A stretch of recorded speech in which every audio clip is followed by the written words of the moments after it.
अस्सलाम वालेकुम, welcome back to my YouTube channel. तो ये डे टाइम था और मैं बच्चों को पिक करने गई थी, तो मुझे कुछ ग्रॉसरी की ज़रूरी 1-2 ही आइटम चाहिए थी, वो मैंने बाई की थी। और उसके बाद जो है यहाँ पे मैं टेलर की शॉप पे आ गई थी। टेलर की आपको पता है सेम वही ला रहे हैं कि जो पाकिस्तान में होते हैं, मैडम आप कल आ जाएँ तो आप परसों आ जाएँ। और पहले तो वो मुझे ये कह रहा था कि आपके कपड़े रेडी हैं, आप पीछे चेक कर लें। तो फिर जब मैंने पीछे चेक किया तो मैंने कहा यहाँ पे तो मेरे कपड़े रेडी नहीं हैं। तो फिर वो कह रहा था कि नहीं, आपके कपड़े जो है नहीं रेडी हुए, तकरीबन 2-3 दिन लगेंगे। लेकिन फिर मैंने सोचा चलो ठीक है, मैं 2-3 दिन में आऊँगी। और जिन लोगों को यहाँ के स्टिचिंग चार्जेस का नहीं पता, अबू धाबी में मोस्टली जो सिंपल सूट की जो स्टिचिंग है दैट इज़ 50 दिरहम।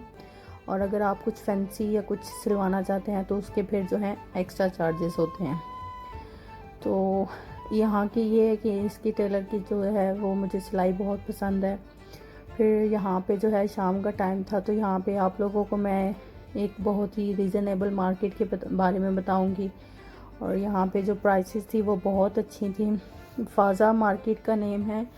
और अगर जिन लोगों के पास जो है, आपको बस इसको कॉन्फ़िगर करना पड़ेगा अपने फ़ोन ऐप पे, और आप इस पे डिफरेंट प्राइसेस भी चेक कर सकते हैं। यहाँ पे जो नॉर्मल शैम्पू की प्राइस है वो 22 थी, लेकिन अगर आपके पास फ़ाज़ा है तो आपको 70। और इसी तरह हर चीज़ की रेट पे जो है ना, आपको हर चीज़ पे कंसेशन था। वैसे तो जो मैं शॉपिंग कर रही थी मुझे कोई इतना ख़ास ज़्यादा डिफरेंस नहीं लग रहा था, लेकिन ये है कि कुछ चीज़ें थी कि जिनमें ज़्यादा कंसेशन था। जैसे कि ये ऑयल था, तो ऑयल नॉर्मली 24 का था, यहाँ पे जो है 14 दिरहम का था। तो यहाँ पे अभी जो है ऑलिव ऑयल था, यहाँ पे 22 का था, और यहाँ पे 17 का था। और फिर यहाँ पे जो है स्पाइसेस थी वो भी इसी तरह 1-1, 2-2 दिरहम के डिफरेंस से थी। और फिर जो बटर और चीज़ वगैरह वो भी हर चीज़ इसी तरह जो है वो उसका कंसेशन था। बस आपको इसमें यह है कि अपनी फ़ाज़ा ऐप पे कॉन्फ़िगर करना पड़ेगा। और फिर जो है जब आप लोग काउंटर पे जाएंगे तो वो आपके उसके बारे में पूछेंगे कि आपके पास फ़ाज़ा ऐप है, तो फिर आपको उसमें कंसेशन मिल जाएगा।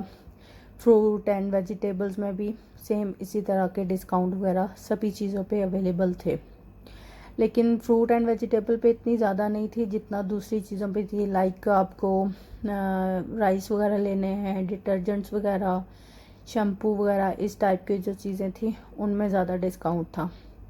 इनमें भी कुछ कुछ चीज़ों में था, लेकिन कुछ ख़ास ज़्यादा नहीं था। लेकिन ये है कि अच्छी चीज़ें थी। मैं काफ़ी टाइम से इसके बारे में सोच रही थी कि मैं जहाँ पे जाऊँगी और विज़िट करूँगी, लेकिन ये है कि आज मैं गई, फिर मैंने सोचा कि मैं आप लोगों के साथ भी शेयर करती हूँ। हमारा जो टोटल बिल था वो तकरीबन 800 बना था। लेकिन जब हम लोगों ने उनको फ़ाज़ा ऐप शो की तो उसके बाद हमें 200 दिरहम का जो है वो कंसेशन मिल गया था। ऐसे तो नहीं पता चलता छोटी छोटी चीज़ें, लेकिन आपको जब एट द एंड कंसेशन मिलता है इतना बड़ा 200 दिरहम का, तो फिर आप सोचते हैं कि नहीं, काफ़ी रीज़नेबल हो गया। फिर हम लोग घर आ गए थे, और यहाँ पे जो है मैं पिज़्ज़ा प्रिपेयर कर रही थी, उसकी डो प्रिपेयर कर रही थी, सॉरी। तो उसके लिए मैंने यहाँ पे फ्लोर ले लिया था, और फिर मैंने बेसल एंड ओरिगानो ऐड कर दी थी। बेसल जो है आपने ज़्यादा ऐड नहीं कर दी, क्योंकि इससे जो पिज़्ज़ा का टेस्ट है वो ज़्यादा थोड़ा बिटर हो जाता है। थोड़ी सी ओरिगानो आपने थोड़ी सी ज़्यादा डाल देनी है, इससे जो है आपकी पिज़्ज़ा की बहुत अच्छी स्मेल हो जाती है। और फिर इसके साथ मैंने ऐड कर दिया था अपना सॉल्ट ऐड कर दी थी 1/2 टेबल स्पून और 2 टेबल स्पून। साथ ही मैंने शुगर, और यहाँ पे जो है मैं यीस्ट ऐड कर रही थी, ये तकरीबन 2 टेबल स्पून यीस्ट थी। क्योंकि मेरा पिज़्ज़ा ज़्यादा था तो आपने अपनी उसी क्वांटिटी के हिसाब से अपना जो है इस चीज़ के बारे में ख्याल रखना है। और फिर ये जो डो थी इसमें फिर मैंने ऑयल ऐड कर दिया था तकरीबन 3 to 4 टेबल स्पून, ताकि आपकी जो डो है वो बिल्कुल सॉफ्ट और मॉइस्ट बने।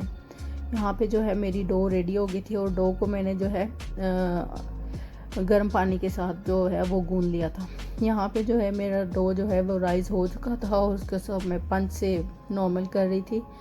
और सॉरी जो है यहाँ पे मैंने वेजिटेबल्स भी काट ली थी, इसमें डिफरेंट कलर की बेल पेपर्स थी एंड अनियन, और इसको सबको चीज़ें जो भी वेजिटेबल्स थी वो यहाँ पे मैंने जो है काट ली थी। और चिकन भी यहाँ पे मैंने मैरिनेट कर लिया था। सिंपल जो है आप ginger garlic, lemon juice and जो स्पाइसेस हैं वो आप ऐड कर लें। और फिर जो है यहाँ पे मैंने पैन में ऑयल डाल लिया था और साथ में फिर मैंने इसमें जो है चिकन डाल दिया था और फिर इसको यह है कि मैंने अच्छा सा फ्राई कर लिया था। ऑयल जो है तकरीबन मैंने 2 to 3 टेबल स्पून डाला था, ज़्यादा ऑयल नहीं डालना था। 1-2 टेबल स्पून मैंने जो है इसकी मैरिनेशन में भी डाल दिया था ऑयल। फिर यह है कि फिर मैंने थोड़ी देर इसको ढक के पका लिया था ताकि जो है मेरा चिकन वो बिल्कुल टेंडर हो जाए। और उसके बाद जो है फिर मैंने ढक्कन खोल दिया था इसका ऊपर से। और साथ साथ जो है वो मेरे दूसरे काम भी चल रहे थे, बच्चों को भी स्टडीज़ करा रही थी और ये सिंक में बर्तन वगैरह भी थे। और काश कि ऐसे ही मैजिकल वे में बर्तन वॉश हो जाए फ़ौरन से चुटकी बजा के, लेकिन ऐसे रियल में होता नहीं है। तो यहाँ पे जो है मेरा चिकन भी बिल्कुल रेडी हो गया था, बिल्कुल टेंडर हो गया था और ऑयल देखें बिल्कुल सेपरेट हो गया था। और फिर जो है मैंने यहाँ पे एक कोयला ले लिया था। कोयला बहुत ज़्यादा बड़ा था तो इसलिए मैंने इसका कोशिश की थी कि छोटा सा पीस इसका तोड़ लूँ, लेकिन वो बहुत ही पूरा स्प्रेड हो गया था मेरी बेंच टॉप पे। लेकिन यह कि फिर आपने इससे ना कोयले का स्मोक लाजमी देना है, इससे चिकन का टेस्ट बहुत ज़्यादा अच्छा हो जाता है। आपने एक एलुमिनियम फॉइल का पेपर लेना है, उसमें आपने कोयला डाल के और ऊपर से थोड़ा सा ऑयल डाल देना है, फिर उसको ऊपर से ढक देना है। तो जो भी स्मोक का टेस्ट होगा वो आपके चिकन में भी आ जाएगा। ये आप ऐसे अगर नॉर्मल कढ़ाई वगैरह में भी बना रहे हैं ना तो उससे भी बहुत अच्छा टेस्ट आता है। आप लोग मस्ट ट्राई कीजिएगा, कोई भी कढ़ाई वगैरह भी बनाए तो भी उसमें बहुत अच्छा लगता है। यहाँ पर जो है मैंने अपने जो डो था उनको प्रॉपर जो है मैंने कर लिया था, पंच आउट करके इसको रोल करके दोनों पैन्स में डाल दिया था। और अभी इसके ऊपर मैंने सिर्फ पिज़्ज़ा सॉस लगाया है। पिज़्ज़ा सॉस वैसे आप घर पे भी बना सकते हैं, बहुत ईजी है, लेकिन जो मैंने है वो रेडीमेड यूज़ किया था। और ये जो चिकन था जिसको मैंने स्मोक दिया था चारकोल का, वो भी रेडी हो गया था।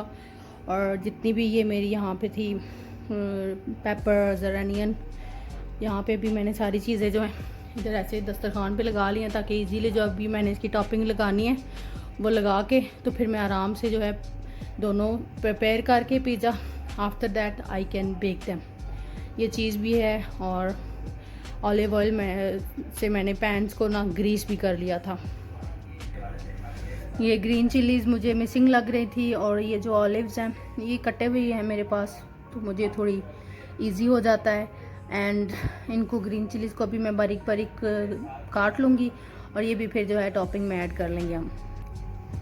यहाँ पे मैंने अब सब चीज़ें काट ली हैं।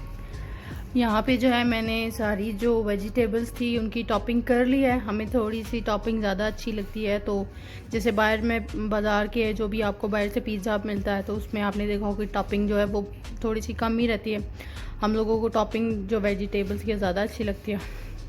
वेजिटेबल की टॉपिंग लगा दी है। अभी जो है वो मैं इस पर चिकन लगा दूँगी, थोड़ा थोड़ा दोनों पे ऐसे स्प्रेड कर लूँगी इवनली सारे दोनों पिज़्ज़ा पे। मैं ऐसे ही हमेशा करती हूँ, आराम से बाहर बैठ के हॉल में सारी चीज़ें इधर ही सेटल डाउन करके दोनों पिज़्ज़ा जो है एक दफ़ा ही प्रिपेयर करके तो फिर जो है ओवन में जो है 1 बाय 1 बेक कर लेती हूँ। चिकन भी अभी इस पर मैंने सारा अब लगा दिया और अभी जो है मैं थोड़ी सी ग्रीन चिलीज़ लगाऊंगी। हम थोड़ा स्पाइसी पसंद करते तो इसलिए ग्रीन चिलीज़ भी लगाऊंगी इसके ऊपर, और ऑलिव्स तो सभी लगाते हैं। समटाइम ब्लैक ऑलिव्स हों तो मैं वो भी लगा लेती हूँ, लेकिन अभी जो है मेरे पास बस ग्रीन ऑलिव्स ही हैं तो वही लगा रही हूँ बस। अभी दोनों मेरे पिज़्ज़ा जो हैं वो प्रॉपरली रेडी हो चुके हैं और मैंने जो ओवन है वो ऑलरेडी प्री हीट किया हुआ है, तो इंशाल्लाह अभी इनको 1 बाय 1 करके बेक करते हैं। अभी मैं पिज़्ज़ा डाल दूँगी और 1 बाय 1 दोनों बेक कर लूँगी।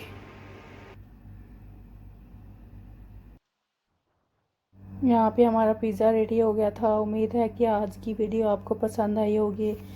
मुझे अपनी दुआओं में ज़रूर याद रखिएगा और मिलते हैं आप अपनी नेक्स्ट वीडियो में। तब तक के लिए अल्लाह हाफिज़।